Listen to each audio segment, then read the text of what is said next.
কিন্তু হাসপাতালে যেই পৌঁছালাম তখন উনি আবার মাথা ঘুরে পড়ে গেলেন। উনার কি হয়েছে এটা নিয়ে আমি খুব উদ্বিগ্ন ছিলাম। তাছাড়া হয়তোবা ব্লাড প্রেশার কমে গেছে, আর তো ওই সময়টাতে গরমও ছিল অনেক। ডাক্তার দেখে বলছে উনার কিছু পরীক্ষা নিরীক্ষা করাতে হবে, যার কারণে উনাকে একটা ইনজেকশনও করা হয় আর রক্ত নেওয়া হয় পরীক্ষার জন্য। এরপর আমরা বাসায় চলে এলাম, কিন্তু পরের দিন যখন আমি রিপোর্ট নিতে গেলাম তখন ডাক্তারের কথা শুনে আমার পায়ের নিচে মাটি সরে গেল। এসব কি বলতেছে উনি? আমি আমার শাশুড়িকে কিচ্ছু বলিনি, আর বদনাম হওয়ার ভয়ে আমি আমার শাশুড়ির রিপোর্টটাও লুকিয়ে রেখেছিলাম।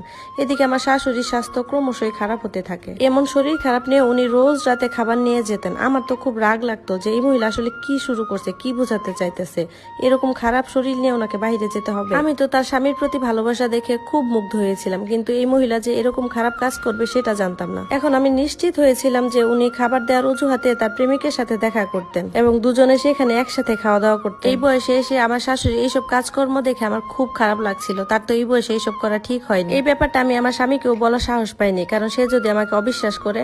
এজন্য ভাবলাম আমি হাতে নাতে সব প্রমাণ জোগাড় করেই তার সাথে কথা বলবো। আমি আমার শাশুড়ির পিছু নিব বলে ঠিক করি। ভেবেছিলাম আজ রাতে উনি যখন খাবার নিয়ে বের হবে তখনই আমি তার পিছে পিছে বের হব, কিন্তু আমার তো তখন মনে হলো যে উনি তালা চাবি নিয়ে বাইরে থেকে তালা লাগিয়ে দিতেন।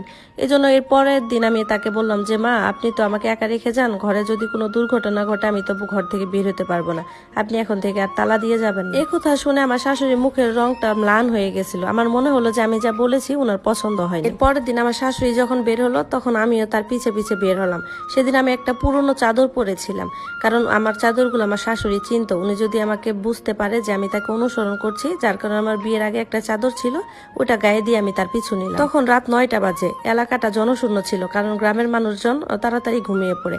আমি আমার শাশুড়িকে এমন ভাবে তাড়া করছিলাম যাতে ওনার মনে যেত সন্দেহ না লাগে যে তার পিছনে কেউ আছে। আমি ভাবছিলাম যে একজন অসুস্থ মানুষ কিভাবে এত দূর আসতে পারে।